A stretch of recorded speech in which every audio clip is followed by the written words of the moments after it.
हम लोग की मांग रही थी कि जब तक विशेष राज्य के दर्जे का दर्जा हम लोग को नहीं मिलता, स्पेशल पैकेजेस हम लोग को दिए जाएं। मैं धन्यवाद करूंगा मेरे प्रधानमंत्री आदरणीय नरेंद्र मोदी जी का, मैं धन्यवाद करूंगा हमारी वित्त मंत्री आदरणीय निर्मला सीतारमण जी का कि उन्होंने बिहार को जिस तरीके से स्पेशल पैकेजेस देकर, और मेरे लिए बिहारी होने के नाते खुशी की बात है, और मेरी पार्टी लोक जनशक्ति पार्टी रामविलास ने हमेशा बिहार फर्स्ट बिहारी फर्स्ट के विजन के साथ आगे बढ़ने का काम किया है। इस बजट में बिहार फर्स्ट बिहारी फर्स्ट को भी धरातल पर उतारने के प्रावधान दिए गए हैं, जहां एक तरफ इंफ्रास्ट्रक्चर इसमें मजबूती देने का काम किया गया है, वहां पे ब्रिजेस बना के, वहां पे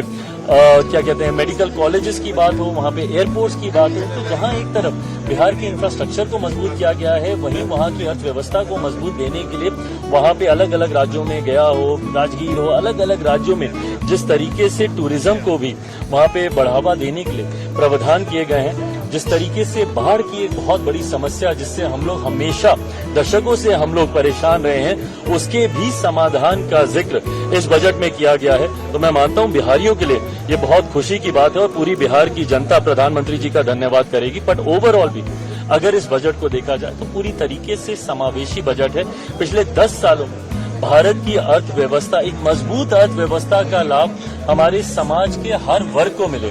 युवाओं को मिले, महिलाओं को मिले, किसानों को मिले, मध्य वर्ग के लोगों को मिले, इस बात का ध्यान भी इस बजट में रखा गया है। मैं मानता हूं कि एक बजट, ऐसा बजट जो युवाओं से जुड़ी सबसे बड़ी समस्या बेरोजगारी का भी जिक्र करता है, एमएसएमई सेक्टर को जिस तरीके से मजबूती देने की बात की गई है, इसमें एमएसएमई सेक्टर एक रीढ़ की हड्डी है हमारे देश की अर्थव्यवस्था को लेकर। तो मैं मानता हूं कि विकसित भारत के निर्माण में ये एक मजबूत नींव की तरह इस बजट को देखा जा सकता है। आप कह रहे हैं समावेशी बजट है, सारे सांसद जो निकले विपक्ष के वो तो कह रहे हैं आंध्रा बिहार का बजट है, ये सरकार बचाने वाला बजट है। इन लोगों को अगर अपने राज्य में अगर गरीब नहीं दिखते, अपने राज्य में अगर इनको किसान नहीं दिखते, अपने राज्य में इनको मध्य वर्ग के लोग नहीं दिखते, अपने राज्य में इनको महिलाएं नहीं दिखती या युवा नहीं दिखते, तो मैं इनकी सोच के ऊपर कोई टिप्पणी नहीं करूंगा। जब इस वर्ग का जिक्र किया गया तो इस वर्ग से आने वाले हर व्यक्ति, भले वो किसी भी राज्य में रहता हो, उसकी सुविधा का जिक्र किया गया। जब आम आदमी की आमदनी को बढ़ाने का बचाव को, जो वो बचत करता है, उसको बढ़ाने का जिक्र किया, तो ये हर राज्य के व्यक्ति का जिक्र किया गया। पर अगर इसमें उनको उनके राज्य का जिक्र नहीं दिखता तो ये उनकी सोच हो सकती है।